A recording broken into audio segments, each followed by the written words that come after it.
You woke up this morning to a notification that ruined your mood. Someone said something that made you angry. You checked your bank account and felt anxiety. You scrolled social media and felt inadequate. By 10 a.m., you were already exhausted. Not from work, from emotions. Here's what nobody tells you. The problem isn't the world. The world has always been chaotic.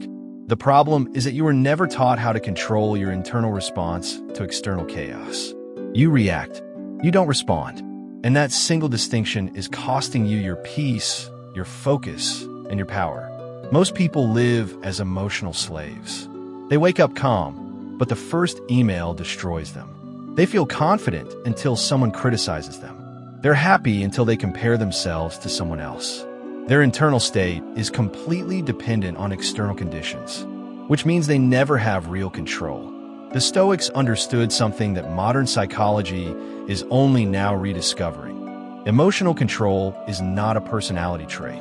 It's not something you're born with. It's a skill, a discipline, a system, and like any system, it can be learned, trained, and mastered. This video will show you exactly how Stoicism teaches you to control your mind and emotions. Not by suppressing them, not by pretending everything is fine, but by building an internal fortress that nothing can penetrate. A calm that doesn't depend on circumstances. A strength that grows stronger under pressure. If you've ever felt controlled by your emotions, this is for you. If you've ever wanted to be the person who stays calm while everyone else panics, this is for you. Because by the end of this video, you'll understand the exact system the greatest minds in history used to achieve unshakable mental control. If you want to actually practice mental discipline instead of just listening, I've placed a structured resource in the description. You don't need it now, just know it exists.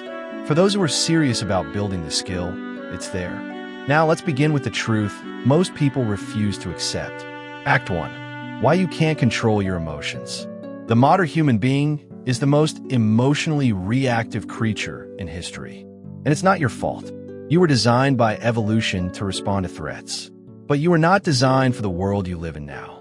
Your ancestors faced real threats. A predator, starvation, physical danger.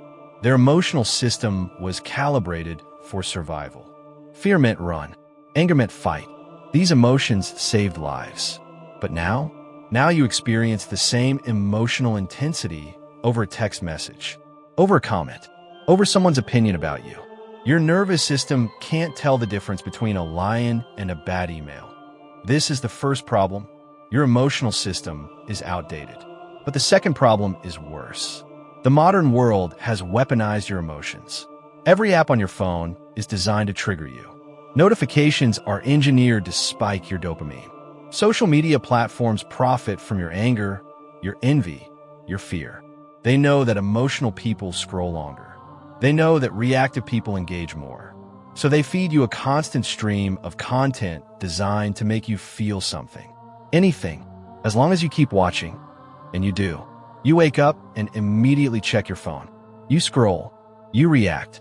Someone posted something that annoys you. You feel anger. Someone posted something impressive. You feel inadequate. Someone posted something political. You feel outraged. Within 5 minutes of waking up, you've already lost control of your internal state, and the day hasn't even started. But here's what makes it worse. You've been taught that this is normal. You've been taught that expressing your emotions is healthy. That if you're angry, you should express it. If you're sad, you should talk about it. If you're anxious, you should share it. The entire culture tells you that emotions are valid, that they should be honored, that suppressing them is toxic. And on the surface, this sounds compassionate, but it's a lie. A dangerous one, because what this philosophy actually does is make you a slave to every fleeting feeling. It teaches you to identify with your emotions, to believe that your emotions are you, that if you feel angry, you are angry. If you feel sad, you are sad. And once you believe that, you've lost the war before it even started.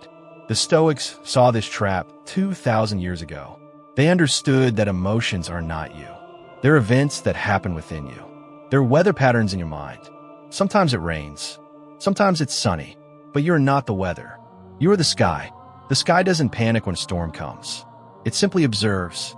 It remains unchanged. But you were never taught this. You were taught the opposite. You were taught that your feelings matter more than reality, that your emotional truth is the highest truth. And so you became fragile, sensitive, reactive. Your happiness depends on whether people like you. Your confidence depends on whether you succeed. Your peace depends on whether things go your way, which means you never have any of these things for long. This is the cost of emotional dependence. You give away your power to everything outside of you. Someone insults you, and your day is ruined. Someone ignores you, and you spiral. Something doesn't go as planned, and you collapse. You are not living. You are reacting. You are not free. You are controlled. And the worst part? You think this is just how life is. You think some people are naturally calm and others aren't. You think emotional control is genetic, a personality trait, something you either have or you don't. But that's not true. The Stoics proved it. Marcus Aurelius was the emperor of Rome, dealing with wars, plagues, betrayals, and constant pressure. And yet he remained calm, not because he was born calm, but because he trained himself to be. Emotional control is a discipline. It's a practice. It's a system. And the reason you don't have it is not because you're weak. It's because you were never taught the system.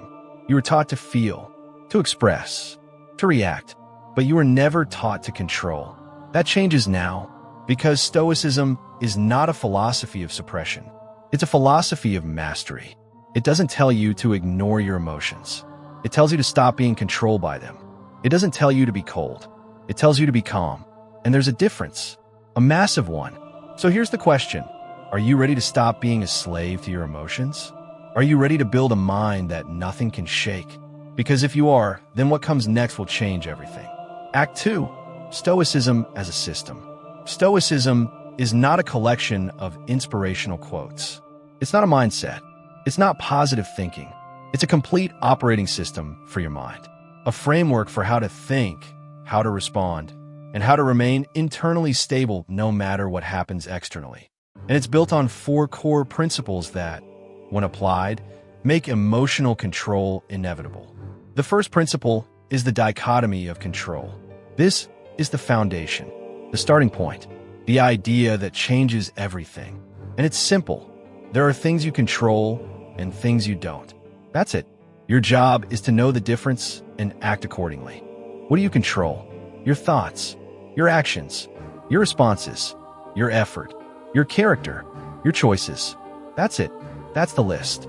Everything else, you don't control it. You don't control other people's opinions. You don't control outcomes. You don't control the past. You don't control the future. You don't control the economy, the weather, or whether people like you. You don't control whether you get the job, whether your business succeeds, or whether your relationship works out. And the moment you accept this, something shifts.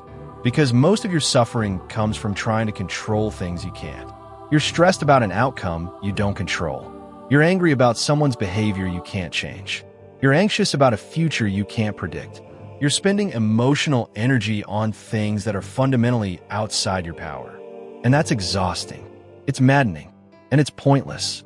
The Stoics said, focus only on what you control. Let go of everything else. Not because you don't care, but because caring about things you can't control only makes you weak. It drains you. It destabilizes you. And it accomplishes nothing.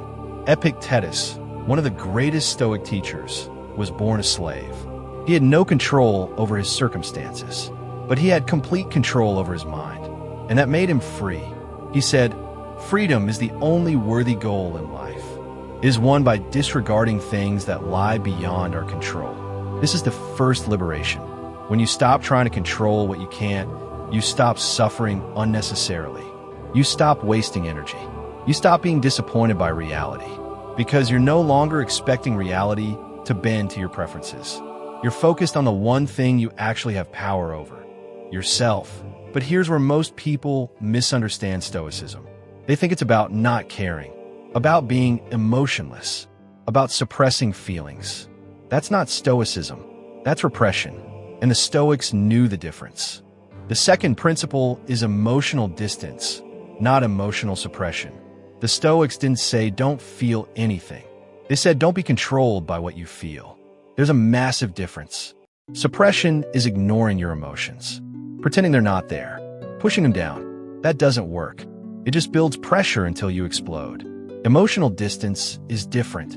It's observing your emotions without identifying with them. Think of it this way. You're sitting by a river.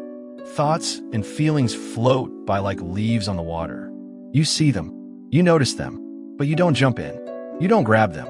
You don't become them. You just watch. The anger floats by. You see it. You acknowledge it. But you don't act on it. The fear appears. You notice it. But you don't let it control you. This is emotional distance. You feel the emotion, but you're not the emotion. Marcus Aurelius practiced this constantly. He would write in his journal, "You have power over your mind, not outside events. Realize this, and you will find strength." He wasn't saying don't feel. He was saying don't be ruled. Feel the anger, but don't let it make your decisions. Feel the fear, but don't let it stop you. Feel the sadness, but don't let it define you. This is the second liberation. You're no longer at war with your emotions. You're not trying to destroy them. You're just refusing to obey them. And that creates a calm that most people never experience. Because calm is not the absence of emotion. Calm is the presence of control.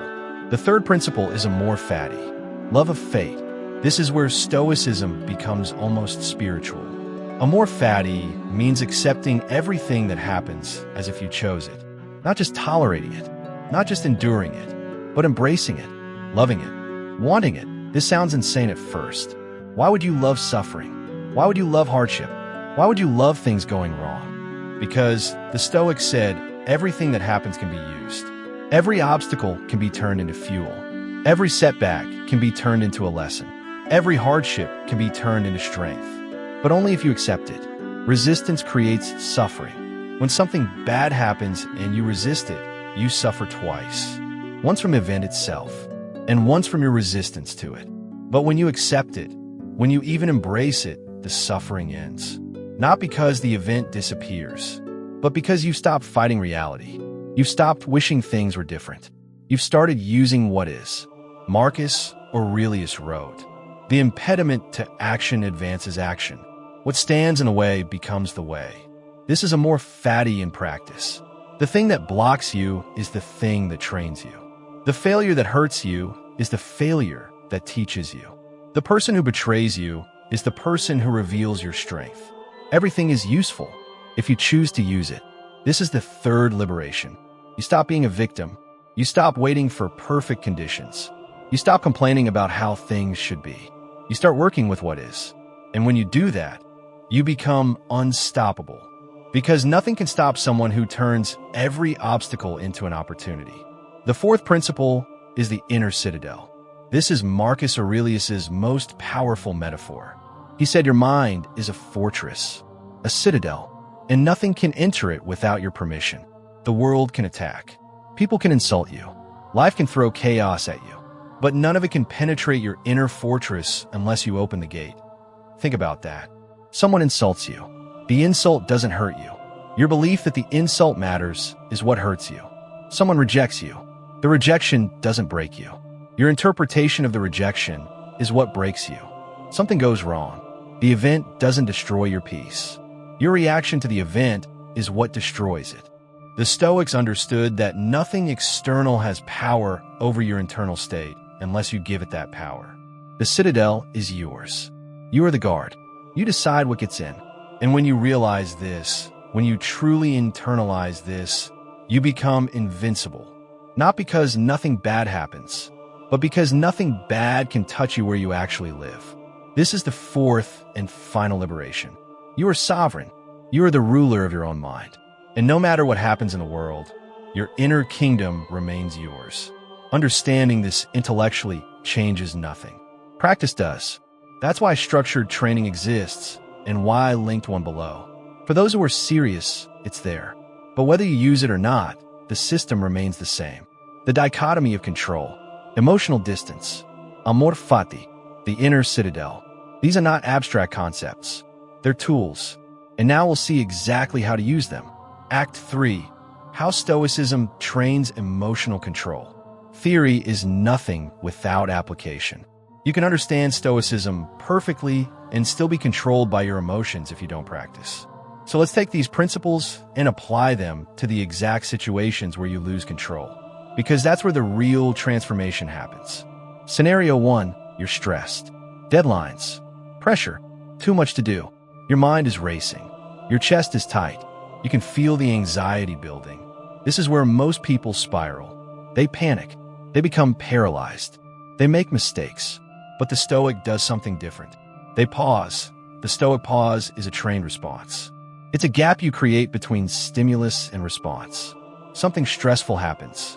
Instead of reacting immediately, you pause. 1 breath, 2 breaths. In that pause, you ask yourself, what do I control here? Not the deadline, not the amount of work, not time itself. What you control is your next action, your focus, your effort. That's it. So you focus on the next task. Not everything, just the next thing, and then the next, and then the next. You stop trying to control the outcome. You stop worrying about whether you'll finish. You just work, calmly, methodically, 1 step at a time. This is the dichotomy of control and action, and it eliminates stress. Not because the situation changes, but because you stop fighting with reality. Scenario 2, someone insults you, criticizes you, disrespects you. Your immediate reaction is anger. You want to defend yourself. You want to respond. You want them to know they can't talk to you like that. But the Stoic doesn't react. They observe. Is the insult true? If yes, then it's not an insult. It's feedback. Use it. If no, then why does it bother you? If someone calls you something you're not, why would that affect you? It's like being called a tree. You're not a tree. So the statement has no power. The only reason an insult hurts is if part of you believes it might be true. So either fix what's true or ignore what's false. Either way, there's no reason to be controlled by it. The Stoic practices silence. Not because they're weak, but because they're strong. Silence is power. Reacting is weakness. The person who insults you wants a reaction. They want to control you. They want to see you lose your composure. When you stay calm, when you don't react, you win. Not the argument, the entire interaction. Because you prove that they have no power over you. This is emotional distance in action. You feel the anger. You notice it, but you don't act on it. You create space between the feeling and the response. And in that space, you choose. And choosing is freedom. Scenario 3, you're afraid. Maybe it's fear of failure, fear of rejection, fear of the unknown. Fear is one of the most powerful emotions. It stops people from taking action. It keeps them small. It makes them avoid anything uncertain. But the Stoic has a tool for this: negative visualization. This is one of the most misunderstood Stoic practices. People think it's pessimistic. It's not. It's preparation. The Stoics would regularly imagine the worst-case scenario. Not to be negative, but to remove its power. You're afraid of failing? Imagine you fail. What happens? Really, what actually happens? You're embarrassed. You lose money. You have to start over. Okay, can you survive that? Yes. Can you recover from that? Yes. Then why are you afraid? Most fear is fear of the unknown. But when you make the unknown known, when you visualize it clearly, it loses its power. It becomes manageable. You realize that even the worst case is survivable. And once you realize that, you stop being paralyzed by it. You act. You take risks. You move forward.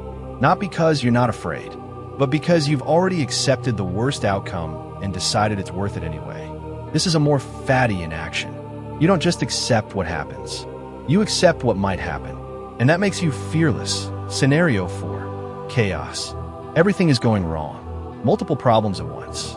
Your plans are falling apart. Most people lose it here. They become overwhelmed. They make emotional decisions. They react frantically.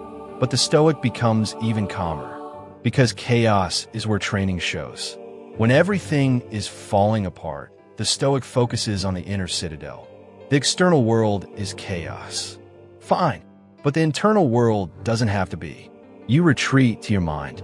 You remind yourself, this chaos doesn't touch who I am. It doesn't change my character. It doesn't weaken my principles. It's just circumstance. And circumstance is temporary. Marcus Aurelius ruled during a plague, multiple wars, and constant betrayal. He wrote in his journal during the chaos, confine yourself to the present, not the past, not the future. Just now, just this moment, this decision, this action. When you narrow your focus to the present moment, chaos becomes manageable. Because you're not trying to solve everything.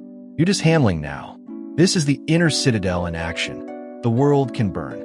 Your mind remains steady. And that steadiness is your competitive advantage. Because while everyone else is panicking, you're thinking clearly. While everyone else is reacting emotionally, you're making strategic decisions. While everyone else is falling apart, you're getting stronger. This is what Stoicism builds. Not a person who doesn't feel, but a person who isn't controlled by what they feel. Not a person who doesn't care, but a person who doesn't lose themselves in caring. Not a person who avoids hardship, but a person who uses hardship as training. And over time, this compounds.